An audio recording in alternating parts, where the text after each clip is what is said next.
मैं काफी देर से यहाँ बैठा हूँ। उसका कारण ये है कि अयोध्या, जहाँ उत्तर प्रदेश में कहा जाता है कि राम राज है, वहाँ इतनी बड़ी घटना हुई है कि एक बेटी जिसके साथ निर्भया से भी बुरा,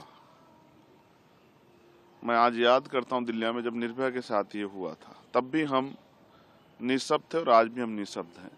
उसकी टांग तोड़ दी गई, उसकी आंख फोड़ दी गई, उसको 3 दिन तक वो गायब रही, पुलिस तमाशा देखती रही, क्योंकि किसी नेता की, किसी अभिनेता की, किसी मंत्री की, किसी पूंजीपति की, किसी उद्योगपति की बेटी नहीं थी, गरीब की बेटी थी। इस वजह से जो चुप्पी है, उस चुप्पी पे सरकार को जवाब देना चाहिए।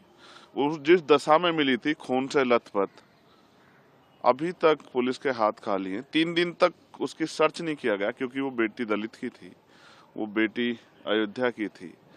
तो मैं सरकार से पूछने का काम कर रहा हूँ। और इवन प्रधानमंत्री जी, मेरे याद है, वो कहते थे कि दलितों को मत मारो, मुझे मार लो। बेटी तो बेटी होती है। आज क्यों चुप्पी है? क्या उस बेटी की अस्मिता का जवाब नहीं देगी सरकार? मैं यहाँ इसलिए हूँ क्योंकि बाबा साहब अम्बेडकर ने कहा था कि मैं किसी भी देश की तरक्की उस देश में रहने वाली महिलाओं की तरक्की से मापता हूँ। आज मैं सह नहीं पा रहा हूँ, क्योंकि चारों तरफ सन्नाटा है। क्यों है? जाति व्यवस्था की देन है, या मीडिया सरकारों के खिलाफ आवाज नहीं उठनी चाहिए? बहुत सारे सवाल है, उनको लेकर मैं बाबा साहब अम्बेडकर की शरण में हूँ। क्योंकि जब जब मैं कमजोर पड़ता हूँ, जब मैं दुखी होता हूँ, तो उन्हीं की शरण में जाता हूँ कि वो मुझे मेरे जो अधिकार हैं, मेरे कर्तव्य हैं, उनको पूर्ण रूप से निर्वहन करने की शक्ति दें कि मैं उनका सही प्रयोग कर सकूं। और जो शपथ मैंने पार्लियामेंट में ली थी कि मैं सभी के लिए, महिला हो, पुरुष हो, देश के हर नागरिक के हक की आवाज उठाने का काम करूंगा, मैं उसी जिम्मेदारी को निभा रहा हूँ। क्या संसद के पटल पर भी आप इस बात को उठाएंगे?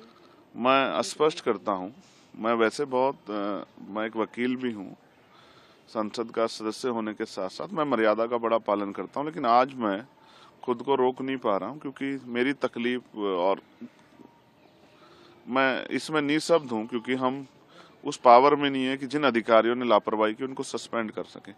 लेकिन बेटी की रक्षा के लिए, उसको न्याय दिलाने के लिए, उसकी माँ के आंसू पूछने के लिए, उसके परिवार को विश्वास दिलाने के लिए, और सिर्फ उसके नहीं, पूरे प्रदेश की बेटियों को, देश की बेटियों को विश्वास दिलाने के लिए कोई है जो जब बेटियों के अपमान पर चुप रहेगा। मैं अपनी ड्यूटी कर रहा हूँ। पार्लियामेंट में भी मैंने अर्जेंट मोशन भी दिया है कि इस विषय पर चर्चा हो, और नहीं चर्चा होगी तो जो भी मुझसे बन पड़ेगा, मैं उस तरह से उसकी आवाज को उठाने का काम करूंगा।